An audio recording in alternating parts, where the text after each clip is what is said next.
Hi guys! Kamusta po kayong lahat? Ako nga po pala si Stella. So ngayon ay gagawa tayo ng general love reading.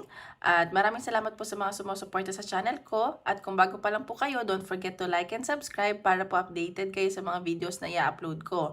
At paalala lang po, hindi po lahat ay makaka-resonate. So take what resonates and leave what doesn't, okay? So ngayon, simulan na po natin yung reading natin. Ano bang makikita natin sa general love reading? Kaninong energy kaya makukuha natin? General love reading.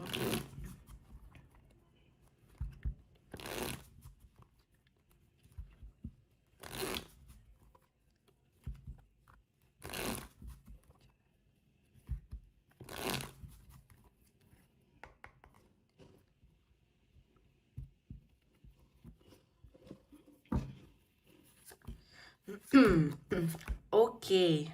Oh my God. Anong nangyayari sa inyo?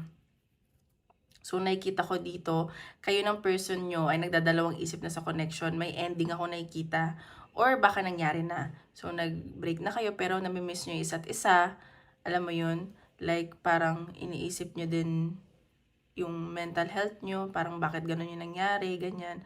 So, ngayon tinatry nyo na mag-focus. Parang may money involved din. Parang mag-focus sa kaperahan nyo. Parang tinataasan nyo na yung pride nyo. May nakikita din kasi akong pagsiselos tsaka insecurity. Ayan. Yun yung nasa sense ko. So, tingnan pa natin. May nag-break pa lang ba dito? Or nangyari na, iniisip mo yung past mo at namimiss mo siya. So, ay, mali. Yung isang card pala. Tingnan natin. General love reading.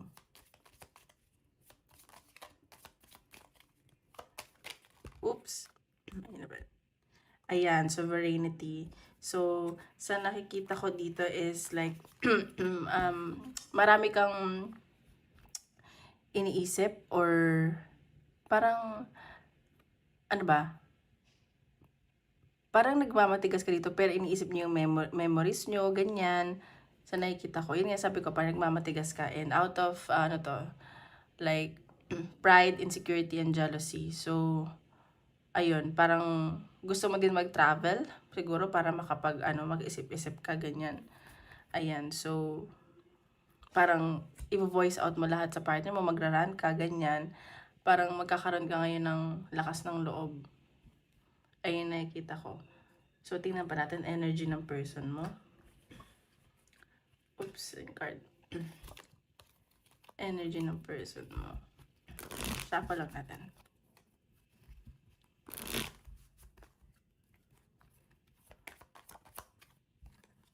Isa pa. Okay, ayan. Yung person mo, marami tong marami siyang option. Like, siguro, kaya kayo nag-break kasi marami siyang pinagpipilian or sorry hindi naman sinasabi ko pinagsasabay-sabay kayo pero parang gano'n na nga.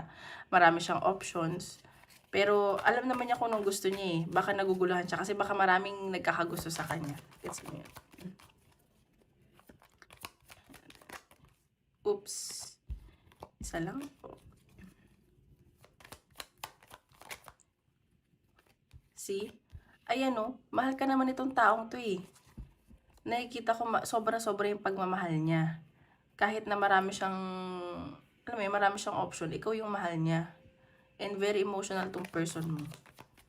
Siguro ano to, water sign. Oh, see? Okay, so nai-gets ko na.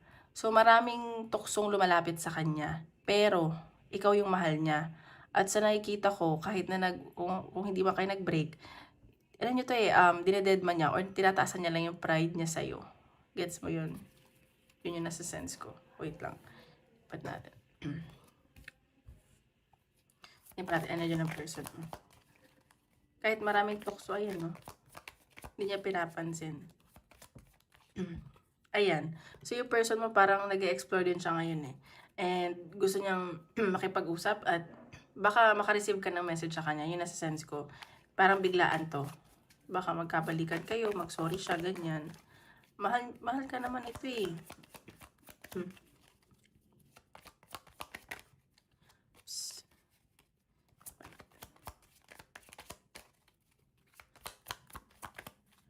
See? Sumasakit na yung ulo nito kakaisip sa'yo, hindi niya na alam kung anong gagawin niya. Sobrang nai-stress na 'to. Hindi niya alam kung magmo-move on ba siya, gusto niya isipin niya sarili niya, pero at the back of his or her mind, iniisip-isip ka pa rin niya. Hindi ka niya makakalimutan.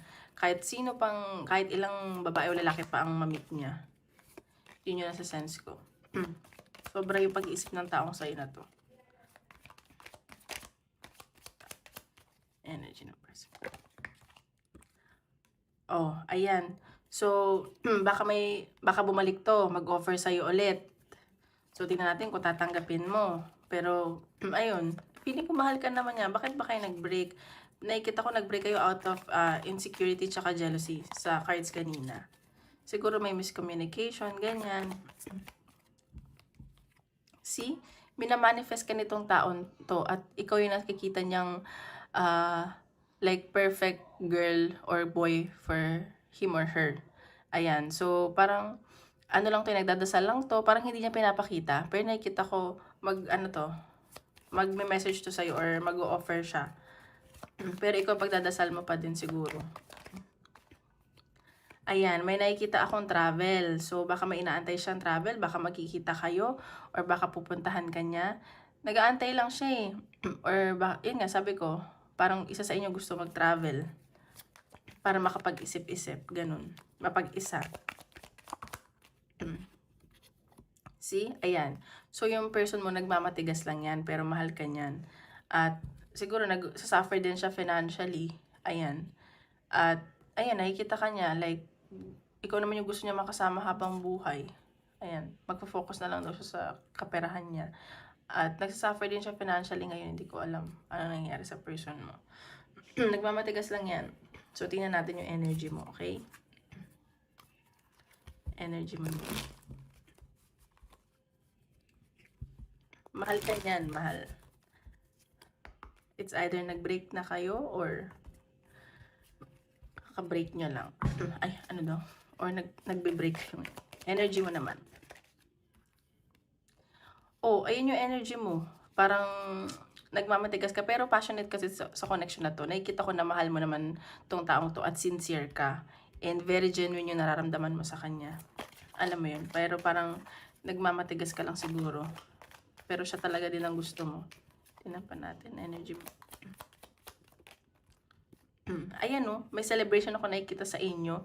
Baka siguro palipasin nyo lang or kung hindi man to kakabreak lang, may nakikita akong celebration. Baka reunite kayo, may event. And maganda yung nakikita ko, magiging masaya kayo, matutuwa ka. Like parang mabubuhay ulit yung nararamdaman mo sa kanya. Yun yung nasa sense ko. Ayan.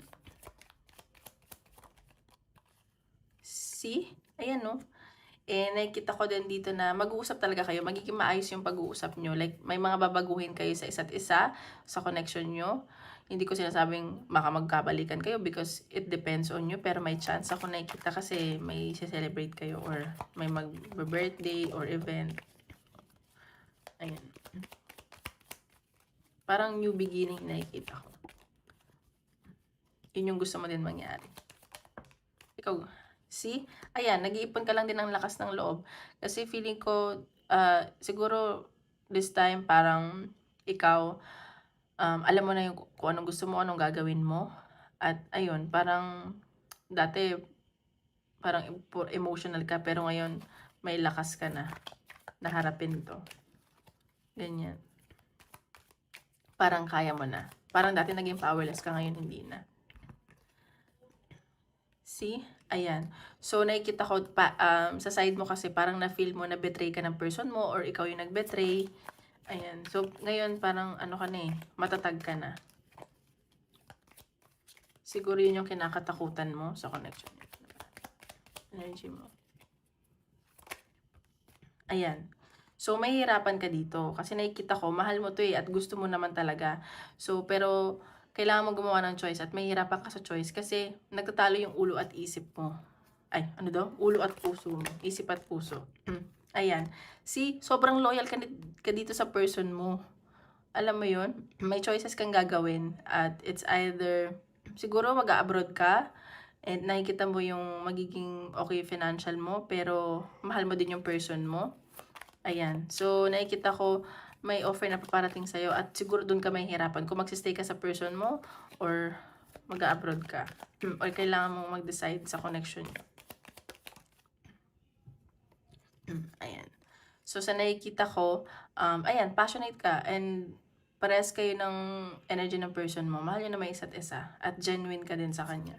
Sincere nararamdaman mo. Parang sa kanya mo lang na-feel to, ganyan. See? Ayan o, minamanifest mo din tong taong to eh. Alam mo sa sarili mo na mahal mo siya. Like, ang daming pumapasok sa isip mo na paano pag mag-end na talaga kami. Alam mo yun? Parang hindi mo kakayanin din, nasa sense ko. At sa nakikita ko, marami kang pinagdadasal na maging maayos kayo, maging maayos yung communication nyo, ganyan. Feeling ko kailangan nyo lang mag-communicate. Parang kasing person mo nagmamatigas lang. So, tingnan pa natin. Ano ang possible na outcome or advice ni universe sa love life mo? O, ayan o, Diyos ko. Baka mag-propose yan sa'yo at baka nga magkabalikan kayo, baka binigyan lang kayo ng break ng universe at maging commitment na yung person mo ngayon. Gets mo yun? Oops. Wait lang, parang naano yung cards. Bumaliktad. Saglit lang po.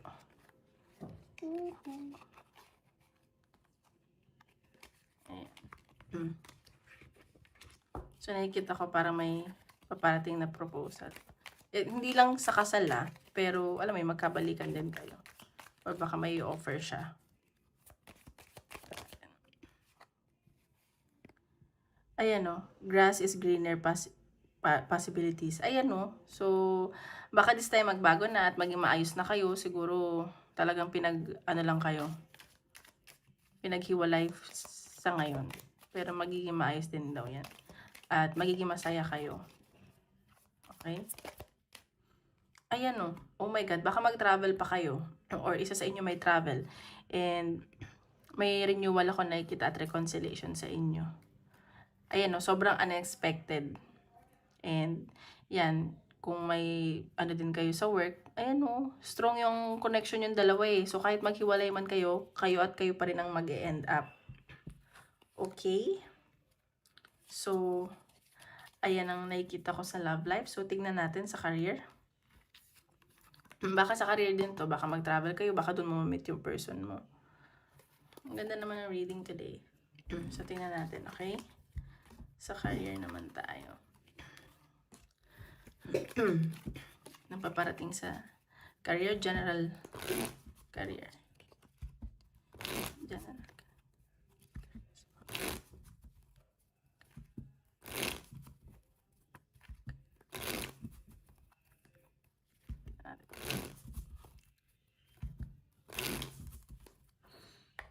Sa career naman tayo.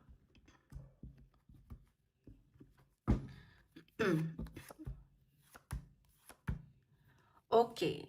Sa nakikita ko dito, parang nagiging toxic na yung career, yung trabaho mo. At siguro may offer na paparating sa'yo. At magdadalawang isip ka dito kasi baka dalawang offer. At baka mas stress ka. Alam mo yun? Kasi ang daming dumarating kasi new beginning at travel ako nakikita. Siguro umalis ka na sa dati mong company or paalis ka na dyan. Kasi parang hindi na siya naging healthy sa sarili mo din. And mental health.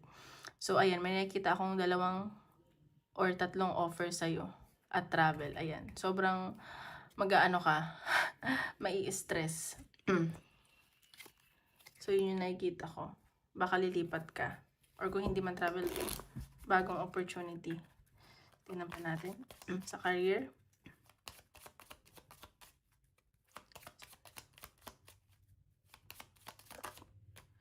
See, ayan. So, nakikita ko, panibagong ano to. Siguro, mas mataas na posisyon or magandang offer. Mas okay na offer. At sa nakikita ko din na kung hindi man to, kung hindi ka man aalis sa trabaho mo, nakikita ko baka nga, yun nga, ma-promote ka. Ayan. So, marami kang pag-aaralan dito at kasi baka siguro nakikita sa iyo yung potential. alam mo yun, sobrang marami kang alam at natutuwa siguro sa'yo yung mga boss mo or yung mga in-applyan mo, ayan. I-release mo na daw yung past kasi baka hindi ka na para dun. So, yun yung nakikita ko. Ang ganda naman ng reading. So, tingnan pa natin. Sa career. Shuffle natin to.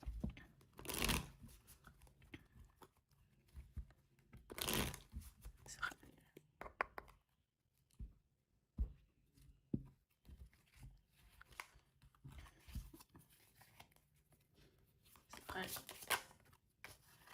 Ayan, no? So, nakikita ko kung ano man yung tinanin mo, yun yung aanihin mo. At huwag ka daw mag-alala kasi nakikita ko parang magiging creative ka dito sa marami kang idea sa bagong trabaho or company. Kaya, ayan. So, ayan ang sasabi ko, baka may stress ka, ma-pressure ka kasi maraming offers sa'yo. Oops! Ayan, sa nakikita ko na pinagdasal mo talaga to eh. And dahil, alam mo yun, sobrang sipag mo at sobrang bait mo, kaya binibigay sa'yo ni Lord. So, or ni Universe. Ayan. So, maganda yung nakikita ko sa career mo. So, kung may pinagdadaan ka ngayon, huwag ka na ma-stress. Okay? So, ayan. Ngayon, isip ka ng tanong at sasagutin in Universe.